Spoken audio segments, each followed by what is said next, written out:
trustees. This is a meeting of the school board in public for the purpose of conducting the school corporation's business and is not considered a public community meeting.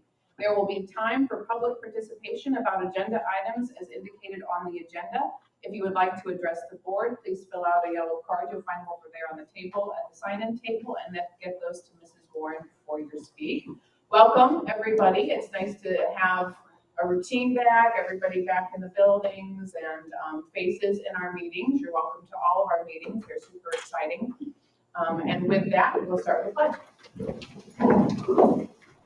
I pledge allegiance to the flag of the United States of America and to the republic for which it stands, one nation, under God, indivisible, with liberty and justice for all.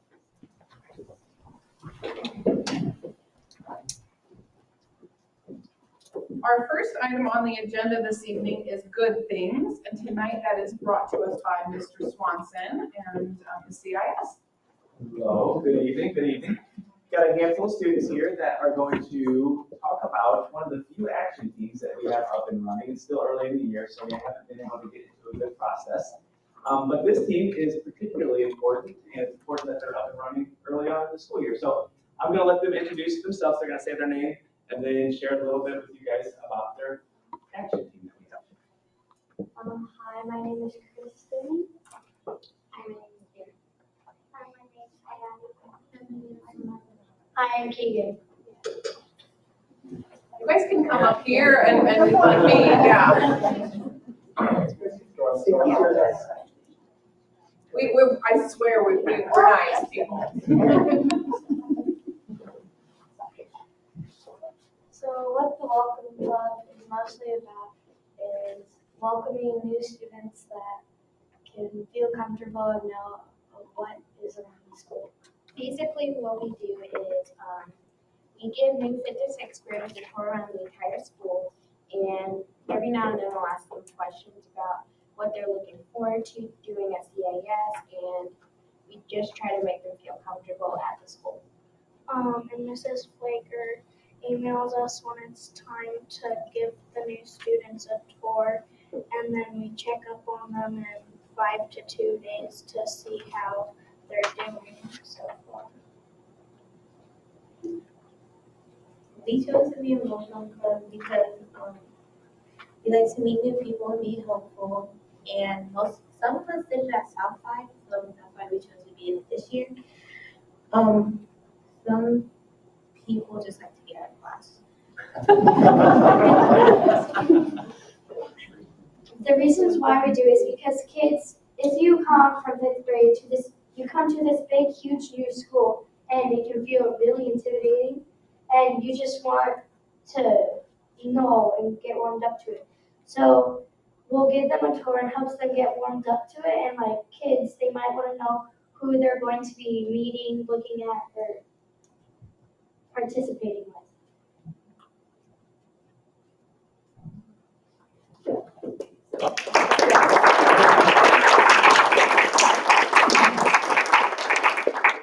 We may have some questions from the board. Why don't you guys turn around now? Is this the whole group or are there more students? There are at least 22 students throughout all of them. Wow, that's a pretty big building. So how long did the tours take? Like 20 minutes. 20 minutes max. Some people just want to get out of class.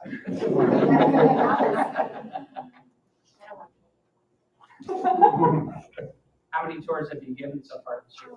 Yeah. None yet, okay. You said that some of you did it in Southside, so this was a program that you were already familiar with. Very good. What's different about doing it at Southside versus other than the building? The school is a lot bigger. Yeah. Do you find it a little more intimidating, like the people are a little more? Well, it's a great program. I'm excited. I can't wait for you to go from 0 tours to a few. So you can get out of class. You just sign up or do you have to go through some tour training?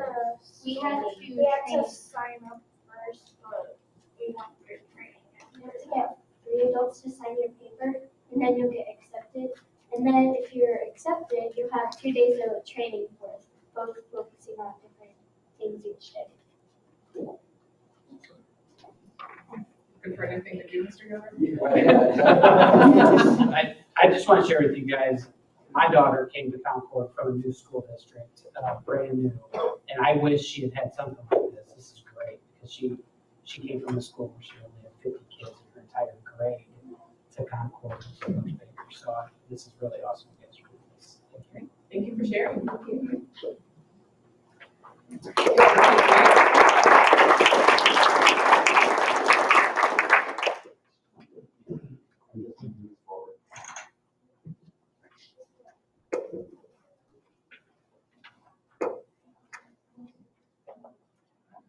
Very good. That brings us to hearing of visitors. I believe we have one yellow card.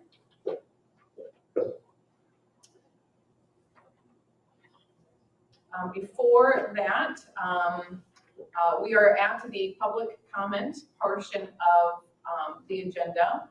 We will hear public comments for 30 minutes. When I call your name, you will have 3 minutes to speak. Mrs. Warren is our time keeper, and the time will be posted on the screen for you to follow. Once you approach the podium, please state your address and how you are a stakeholder in Concord Community Schools. We will ask you to end your comments at 3 minutes. Please keep in mind this is a time for you to share your comments and concerns on agenda items. This is not a question and answer session. We do not allow making personal references or attacks to individual educators or students. We also ask you to only address the board as a whole. We do not tolerate aggressive, harassing, or profane comments. If someone has already stated your concern, please be mindful of being too repetitive. If I have to interrupt you and remind you of any of these items, it will be taken from your time. Thank you in advance for your cooperation. Tonight, we have Anna Ruth Hirschberger, who would like to talk about a bike path petition. I'm assuming this is for me. That's for you, Okay. and your time's over here. Okay, so my name is Anna Ruth Hirschberger. I am working on a bike path petition that would go from Eastside Elementary and then down to, can I have someone hold this for me? Thank you. So Eastside Elementary is here, and then there's, I don't know if you're familiar with the area, but likely on County Road 13, County Road 18, and 115, there's going to be a roundabout going in next year, 2023. I'm looking for a bike path that will connect Eastside Elementary down to Oxbow Elementary. It will pass the Dunlap Library, and then I'd like it also to go down to 33 here, that will connect with South Central Elkhart and then to downtown. I have been in communication with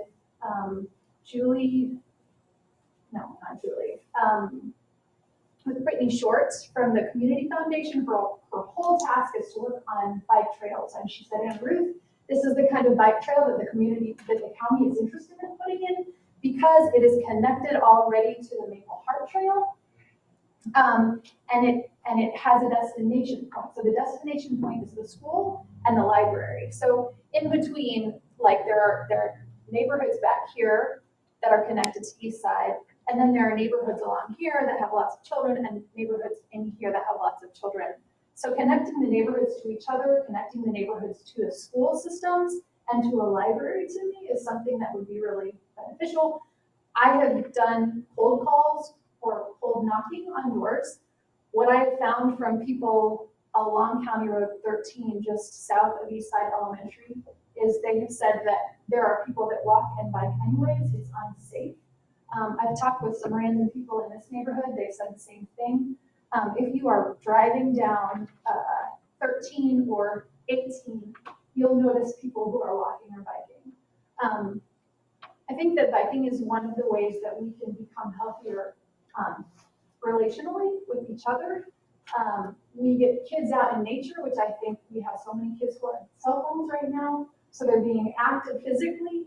Yeah, 30 seconds. And I think it's also important spiritually just to be able to breathe the fresh air and hear the birds and see the sky. So I have something here to give out to everyone. I'm also gonna put out a bike petition over here. If anyone wants to follow a QR code, I am looking for 500 signatures by Monday when I'm connecting with the Elkhart County Commissioners. The goal is 500. So please consider following this and sending the petition to anyone you know. Thank you for your comments. Thank you. Thank you, Mr. Davis. Good. Bam. Thank you.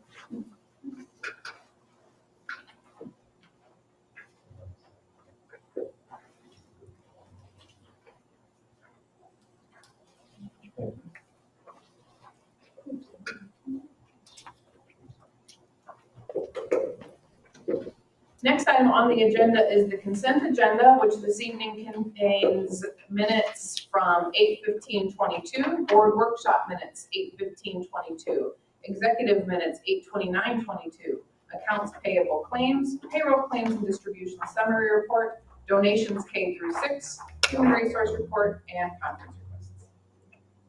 Motion to approve as presented. I'll second. I have a motion by Mr. Yoder, a second by Mr. Sponseller. Any comments or questions? Hearing none, all in favor of the motion say aye. Opposed? Very good. That brings us to item 4.1, AP Scholars Report. Mr. Molnar. Dr. Molnar, sorry. President Wade, Mr. Preston, members of the Board of Trustees, thanks for letting me share some things tonight.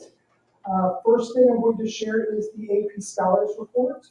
We don't have any of these students in attendance with us tonight because the majority of them have graduated. They've left us, and to try to get them here would have been a logistical nightmare. But we do want to honor them because this is a really big thing, and it's great for Concord, it's great for these students. I typically don't read from this, but I think this is really important. I don't want to misstep, so I'm going to try to paraphrase, but I'm going to read a little bit, all right? 29 students at Concord High School have earned AP Scholar Awards in recognition of their exceptional achievement on AP exams. Students at Concord High Schools have the opportunity to select from 14 AP courses. We range from government to AP chemistry, group drawing, AP calculus. Students take these rigorous college level courses while still in high school. They can earn college credit if they pass the AP exam with a qualifying score of 3, 4, or 5. It's on a 5-point scale. And they can also earn advanced placement as well. The College Board, who administers advanced placement, recognizes several levels of achievements based on students' performance on these exams. Scores are based on a scale of 1 to 5, as I said. At Concord High School, we had 3 students qualified for the AP Scholars with Distinction Awards. And this is pretty big, by earning an average score of at least 3.5, that's on all of their AP exams taken, and scores of 3 or higher on at least 5. That means they're passing at least 5 exams, folks. This is rigorous coursework. These are rigorous exams. As a former AP teacher myself, I can attest to the amount of rigor and the amount of work it takes for these students. It's pretty remarkable. The class of 2022 AP Scholar Distinction, AP Scholars with Distinction students are Grace Brenneman, Kylie Custard, and Tyler Peacock. So congratulations to those 3 students. We also had 3 students qualified for the AP Scholar with Honors Award for earning an average score of at least 3.25 on all AP exams taken, and a score of 3 or higher on 4 or more of these exams. The class of 2022 AP Scholars with Honors students are Cordell Hedrick, Madison Weaver, and Isla Williams, excuse me. 23 students qualified for the AP Scholar Awards for completing 3 or more AP exams with a score of 3 or higher. There's several students here: Stephanie Briggs, Rochelle Clausen, Maggie Davis, Michael DeBartolo, Darren Decker, Lindsay Delio, Jose Gayton de Jesus, Andrew Gingrich, Wendy Hernandez, Haley Imus, Rosa Jimenez, Samara Jimenez, Ethan Kavanaugh, Riley Meyer, Michael Peterson, Gisela Pineda, Madison Poggle, Jada Swanson, Cressa Toledo, Madison Wells, Mallory Wells, Dane Wilson, and Christian.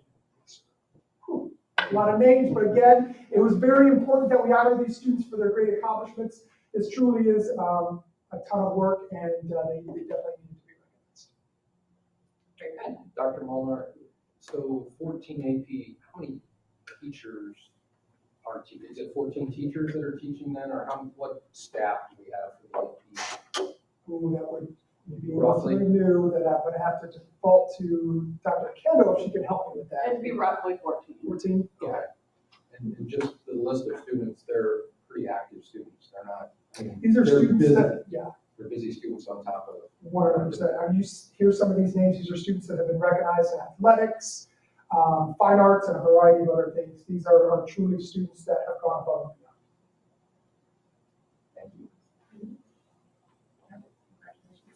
Thank you for sharing. It's always sad that we can never have them here with us, I but I know. appreciate it. You need to stay up there I because. do for a couple more. You got me Yeah, for a couple you, more, guys. are, an Elkhart MOU. Yes, a MOU, memorandum of understanding, has been reached with Positively Elkhart County program, the Elkhart County Drug-Free Schools and Concord Community Schools, for the purpose of conducting a school-based drug and alcohol prevention program. This is realistically, we partner with these entities to do a biennial youth survey to train area leaders, educators on how to combat substance abuse. The Indiana Youth Survey is a survey that is given to students 6 through 12. Assesses area students in Elkhart County on risk factors like alcohol abuse, drug abuse, and some of those other factors so they can tailor their interventions accordingly. This is a proactive approach, collecting of data, so these area entities can work to do proactive measures so we can stymie some of these things in our community. We've been doing this for several years. It is open to all public and private schools, and participation is free. Very good. Thank you for sharing. Any questions? All right, 5.1, consider our Elkhart Career Center contract, please. Presenting for approval the 2022-2023 agreement between Concord Community Schools and the Elkhart Area Career Center. This agreement is a renewal. We've been in partnership with Elkhart Area Career Center. I couldn't find the exact year, I even tried to look it up, well over 4 decades. This is a renewal of that agreement where students can attend class at Concord High School and Elkhart Area Career Center to receive occupational training, employability skills in a classroom setting. Currently, we have 156 students attending the Career Center, 86 juniors, 70 seniors, attending one of the 32 programs. We don't have a list just yet. They're finalizing their list of how many kids are in each program, but I do have a list of the 3 most popular programs. Number 1 being law enforcement fundamentals. Second is medical assistance or health science. And third is barber and cosmetology. So we're asking for approval of our agreement. Motion to approve as presented. I have a motion by Mrs. Davis, a second by Mrs. Towner. Any comments or questions for Dr. Moore? Certainly a lot of number of students that utilize the Career Center, so it's, That's a partnership we need to continue to grow. We've got some great things in-house that we're doing, but we all know that with graduation pathways, the need is just getting ever greater. I've been finding these partnerships with Career Center, building options in-house, finding some other opportunities throughout the community. It's only going to help our students not only reach those graduation pathway requirements, but also just be better community members. So. Do you know how many kids they did not have spots for at the Career Center? That I don't know. I know it was very few. Some of those programs like cosmetology get really, really hard to get into. As I know it seems strange, but cosmetology is one of the most competitive programs to get into. So some of those people had to go to their second or third choices, but most people found their way. Very good. Any other comments or questions? Hearing none, all in favor of the motion say aye. Aye. Opposed? Very good. Thank you, Dr. Mulder. Thank you, Tyler. That brings us to 6.1, financial reports. Mr. Evans. Thank you, Mrs. White.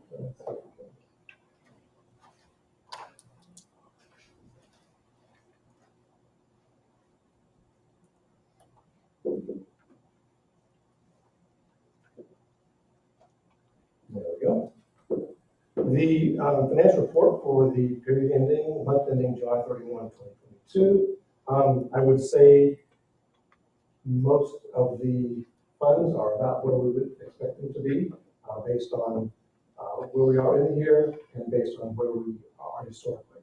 So no real surprises there. The food service fund is what I would mention is kind of an outlier in that sense, in that we have been watching that very closely. As you can see, the help that we were given from the federal government over the last year made a significant difference in the fund balance of that particular fund. Moving to the unexpended appropriations, again, for the education fund, 45%, compared to 45% a year ago, so that's basically what we expect that to be. And then the remaining funds, again, would be about where we would expect them to be at this point in the year. So, I'm happy to answer any questions. Make a motion to approve the financial reports as presented. I have a motion by Mr. Sponseller, a second by Mrs. Davis. Any comments or questions for Mr. Evans? Mr. Evans, just remind me, because is this a year that we're cycling the operations and the education? I mean, we've had a whole year of that, correct? When they combine? Or is this the second year that we've done that? We've had You're talking The increase in the transfer? No, the No, budget's the now two. only being two budgets, or funds. 2 funds. right. That took place in 2019. Okay, So we're actually into the third year. surgery. I went back in time. Thank you. Any other comments or questions? Hearing none, all in favor of the motion say aye. Aye. Opposed? Very good. Thank you, Mr. Evans. Thank you. It's kind of your show coming up, but I'll let Dan, at least Go ahead and say start Okay. 6.2. So, in a couple weeks, Mr. Evans is going to lead our budget workshop. We're looking forward to all 50 slides of budget information that we get to review in a couple weeks. But as part of that meeting, I know that Jim is going to discuss our desire to lower the property tax, not only the property tax rate, but lower the property tax levy as well. I know a lot of people understand with the increase in assessed valuation that when you're lowering your rate, it doesn't always equate in a lower levy, but we're going to do both of those things, or we're going to recommend we do both of those things. But while we're not only asking to lower the rate and also looking to lower the levy amount, I would like to take an opportunity to share with our community our shortfall in our operations budget and how that happens. And so I'm going to go ahead and take over Tyler's screen here. It's like, okay, Tyler. His eyes got big. So on the chart here, hopefully, can everybody see that? Okay, so giving out Elkhart County as a comparison here, ADM is each school's enrollment in 2022.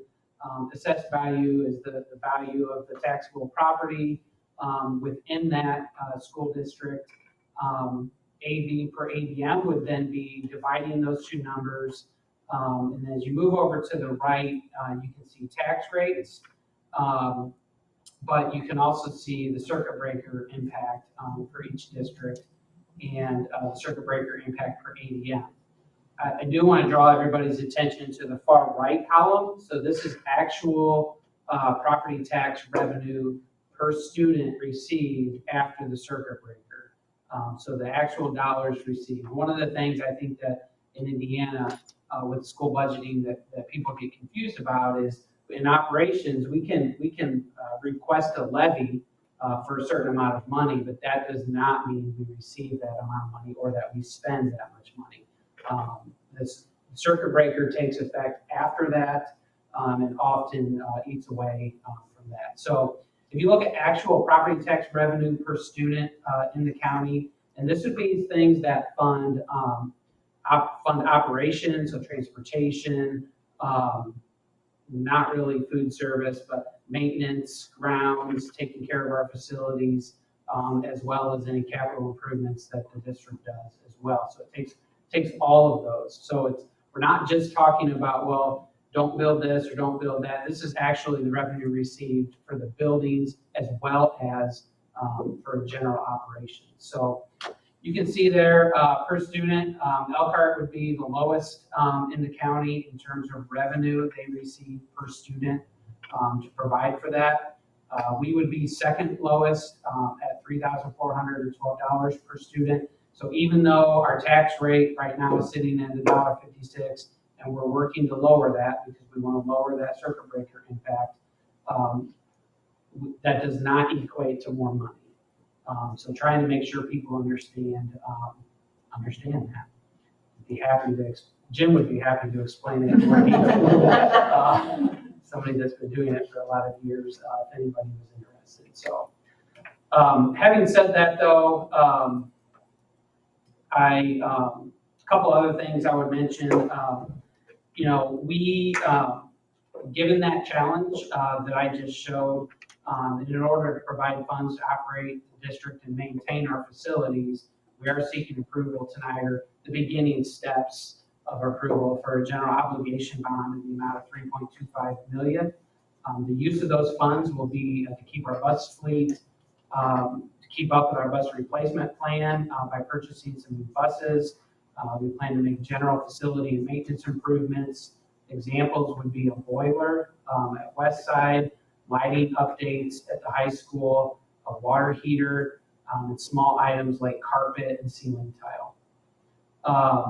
We also would reimburse the operations fund. So again, we find out the impact of the circuit breaker after we make our budget.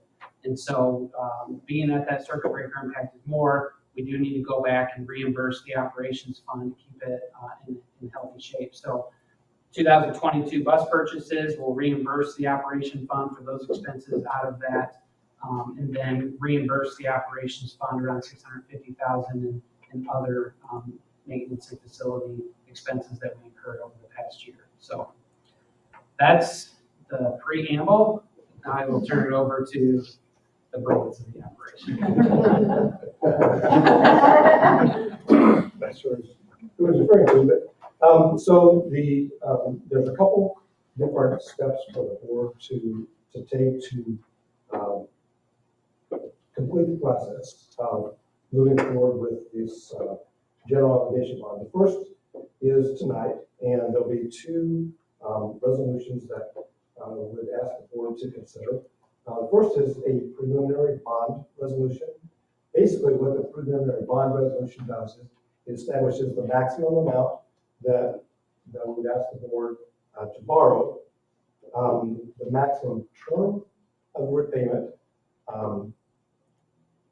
big fancy word for that is amortization schedule, and then a maximum interest rate. In other words, these would be kind of not to exceed numbers, because we don't know what the interest rate will actually be when the bonds are sold and those kinds of things. So we would ask the board to consider the preliminary bond resolution, and then the second resolution would be, as Mr. Preston suggested, a resolution to reimburse certain expenses that have already transpired.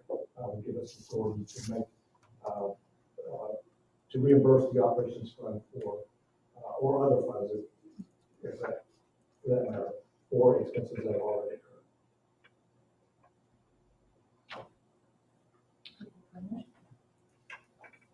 Motion to approve is presented. I'll second. I have a motion by Mrs. Davis, a second by Mr. Sponseller. Any comments or questions on the preliminary bond resolution? Not really on that, but the comparison that you showed, where was that data graph? County, Gateway, DLGF, it's accessible for anybody. But I would say probably Gateway would be the best place to find that. You can find that on Gateway. Also, it's available on the DLGF website. That's, again, those are both public websites. got it, thank you. Anything else? All in favor of the motion, say aye. Aye. Opposed? Very good. That brings us to, as Mr. Evans already spoke a little bit about, the consideration of the adoption for the reimbursement resolution. Motion to approve as presented. Second. I have a motion by Mr. Yoder, a second by Mrs. Towner. Any comments or questions for Mr. Evans? Hearing none, all in favor of the motion say aye. Aye. Opposed? Very good. Thank you, Mr. Evans. That brings us to 6.4, Mr. Funston, naming of our new construction building. Yeah, so I'll take over screen here again. So back behind the high school, some of you maybe have seen some construction happening back there. Just a reminder, actually I have another slide here, I think. Yep, there we go. Our enrollment in construction, you can see 18-19 was 54 students at the high school, 19-20, 72. Then we had 96, and then as the pathways start to take effect, we bumped all the way up to 264 kids taking our construction classes. Last year, and actually currently this semester, we moved half of our classes because we ran out of room already for those courses at the high school. So we moved about half of our kids for those over to the basement of the intermediate school in the old wrestling room. And then we commenced on a project to create some space for that. We've also seen growth and it's coming back up. You can see it dipped in 2021, but engineering and robotics, specifically robotics, has taken off in the district, and we want to make sure we have good space for that, as well as our engineering courses. So we have yet to name this facility, and so tonight I'm asking the board for approval. This is not actual signage. I sent this out earlier and realized, holy cow, that looks very real. It's not, it's transposed onto the side of a building with no lettering or even no light. So we put the light in there too. So I think Julie Beard had something. But yeah, asking for your approval for this name. Once that happens, Mr. Phillips will get the signage ordered and going, and we hope to have a ribbon cutting in December and move our kids back over for second semester. So.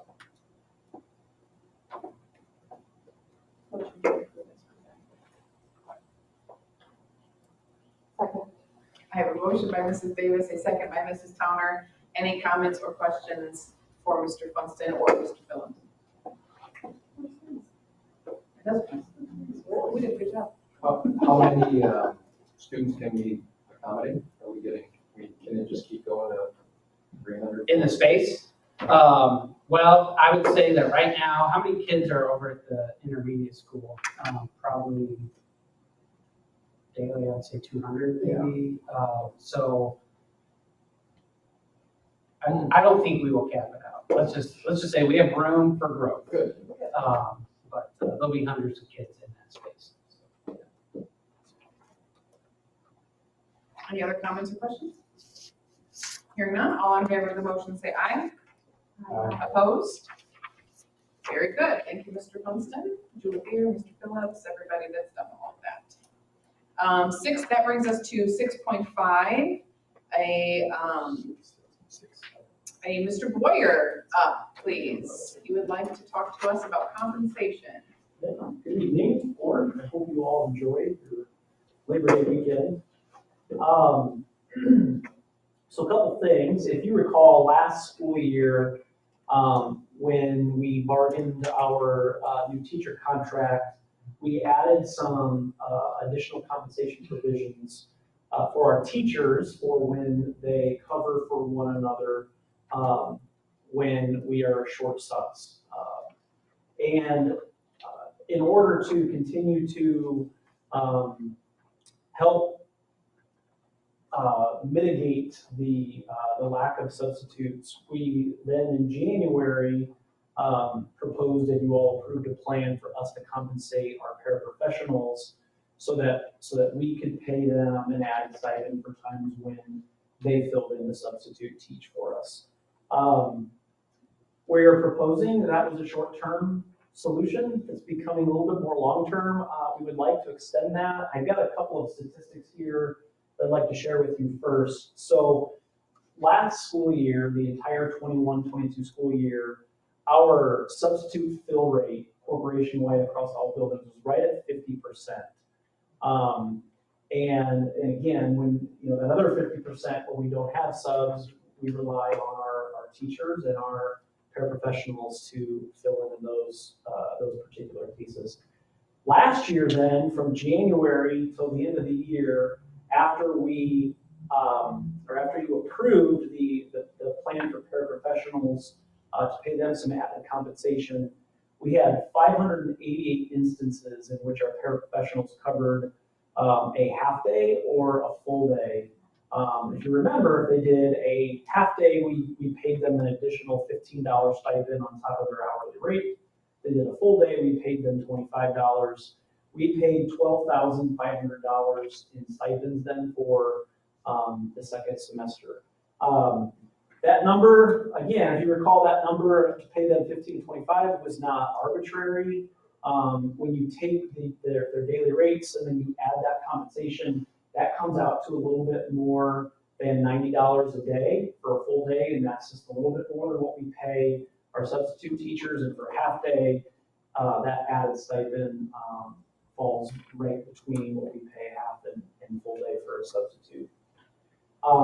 Anyway, we ended up saving, we had a net savings of about $20,000. So by not paying substitutes through WillSub, and even by paying those, we still saved about $20,000 by having paraprofessionals sub in those cases. Obviously, we lose them when they're subbing in their roles, and that's critical, but it continues to allow us to make sure that we've got our classrooms covered first and foremost. There's been some discussion. I know that some other school corporations, neighboring school corporations, have been increasing their substitute rate in hopes of attracting and having more substitutes at their disposal to cover for absences. We have done some things proactively. We had another substitute recruitment fair on August 2nd. WillSub offers a $100 referral program, and we've been pushing that. And we got 11 new substitutes in August, and we have 30 who are in the application process right now. That hopefully all 30 of those will get through, and then we'll have more to add to our pool. If you remember, I said 50% was our fill rate. Our fill rate right now is at 60. So we're certainly still considering maybe looking at increasing that so we can draw more. I'm going to work with WillSub to see what the impact for the other corporations when they increase, did that actually add to their sub rate or not before we consider doing that, because we want to make sure that that is an effective strategy before we commit to it. Because as I said, we've done some other things that have increased the subs in our pool. So again, 60%'s been our fill rate so far. We've had 80 unfilled vacancies. We've been relying on our teachers. That's still a part of a collective, or the additional compensation for them is still a part of the collective bargaining unit. So they're still getting paid extra for assuming additional classes and students. As I said, though, our paraprofessionals have been coming in, showing up the day of, and they've been very flexible and willing to fill in when needed. And we would like to continue that compensation plan since we set it to expire in May of last year. Motion to approve as presented. I'll second. I have a motion by Mr. Yoder, a second by Mr. Sponsler. Any comments or questions for Mr. Moyer? Just killing me. Do other districts all use WillSub or mostly? Most, yep. Jimtown, Goshen, Elkhart. I know those three for sure. So there might be one that does not. Yeah, so EduStaff is their competitor that others in Indiana, Northern Indiana use. It's the same as WillSub / ESS Midwest. They contract with and provide the same, and I have a feeling that their administrative fees that they charge are probably very similar. It would be rough to do it without them. Like you do it and manage it for us. That would be. It's become so complex that I haven't seen, I don't know of anybody that's lived that way unless they're really small. I would never say that I wouldn't do something. So if that's what you want us to do, we can certainly look at that. Just out of curiosity, you said we added 11 in August and then 30 in the pipeline. How many are in our, Yeah, so when we had our year-end review, we had 120 subs, but of those 120, 87, I think, is about the number of that were considered actively employed, meaning during the 21-22 school year, they actually subbed and were paid for at least 1/2 of the day. So if we can end up having 41 at the pool, that's. yeah. Yeah. Thank you. Mm-hmm. Any other comments or questions?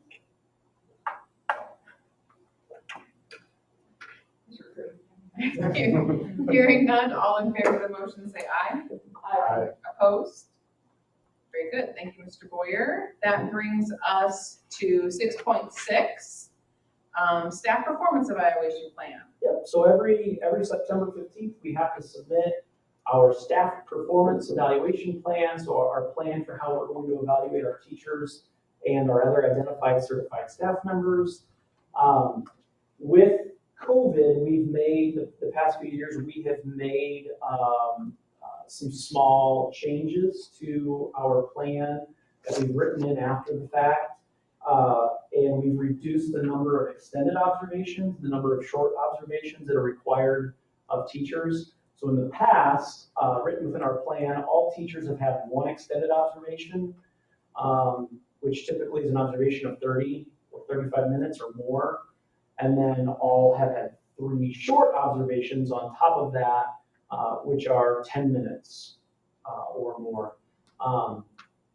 With COVID, we've made adjustments to that, as I said, the last few years, and we've done 1 extended and 1 short for all teachers. And then any teachers identified previous year or who received a final evaluation rating of improvement necessary or ineffective had an additional extended and short, so 2 extended and 2 short. After discussions with members of the performance evaluation committee, we would like to make that change permanent, knowing that that allows our principals, our primary evaluators, and our secondary evaluators a little bit of flexibility in how they go about supporting teachers and their instructional knowledge and skills beyond just the standard observations that are required for the evaluation plan. Add on if I can. Our emphasis has been on principals being in the classrooms more often. Whether or not they're there for the entire period, but we would like to see them in different periods of different times in the period, beginning, middle, end, and have emphasized walkthrough observations, which are going in. Sometimes those are 5 minutes, sometimes they're 10 minutes, but doing that regularly. So, example, I was at Eastside this week, just popped in to see Shad, and Shad had already completed, I think, 8 just walkthrough observations that day in his classrooms. And so we just want that emphasis to shift to more regular time, working with teachers and away from formal long periods that we have. Kent, you have anything to add to that?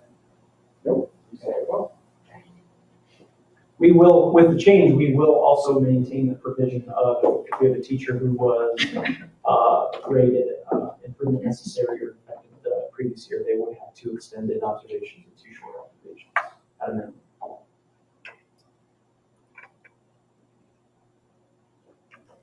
I'll make a motion to approve the performance evaluation plan as presented.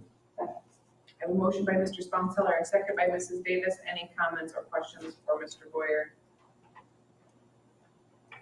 Hearing none, all in favor of the motion say aye. Aye. Opposed? Thank you, Mr. Boyer. Oh, One more. yeah, I do have one more. Gosh, why do I always do that? Okay. Lawyer show. Yeah, 6.7, teacher appreciation grant, please. Yeah, we're getting into bargaining season. And each year too, we get the teacher appreciation grant from the state that is sent to us in December, and then we have to adopt a plan within, that fits within accordance of that law for how we will pay out that teacher appreciation grant in the form of stipends to our teachers. The requirement is that it's only paid to teachers who the previous year have been rated as highly effective or effective, and there has to be at least a 25% difference in how that's paid out, meaning at least 25% more in a stipend has to go to those teachers who are rated as highly effective compared to those who are rated as effective. In discussions with our Teachers Association, we have and would like to continue to just make the difference in how we disperse that keep that at 25%. So again, we have to adopt a plan for this each year, and our plan is to just maintain it as we have the past few years. Motion to approve as presented. Second. I have a motion by Mr. Yoder, a second by Mrs. Towner. Any comments or questions for Mr. Boyer? Hearing none, all in favor of the motion say aye. Aye. Opposed? Very good. Now, thank you, Mr. Boyer. Thank you. That brings us to sharing from the board. Is there any this evening? Hearing none, that brings us to the superintendent's report. Yeah, so a couple things. One, just to revisit the bike path here. I know that petition is online, and so we'll just encourage you to participate in that if you wish. Couple other things that, one, I just want to, we're off to a really strong start to the school year. Actually, this isn't HIPAA because it's me, but I had a doctor's appointment today. And, our clinic doctor said that, and everybody that's coming in is saying how good of a start it's been to the school year. And so I just want to thank everybody that's made that possible. The planning that happened in the summer, but then all the work our teachers are doing to make sure that things have gone on well. I have attached a list of openings for both classified and certified. I get that question a lot. Are you having the same trouble as other districts in filling those positions? I'd say that in terms of staffing, we're a lot better off than many. But you can see there, we still do have some certified openings. And a lot of that is around special education, which is really hard to fill right now. And so I know we're working on different ways to make sure that we get those filled. And then we have some elementary school teaching openings.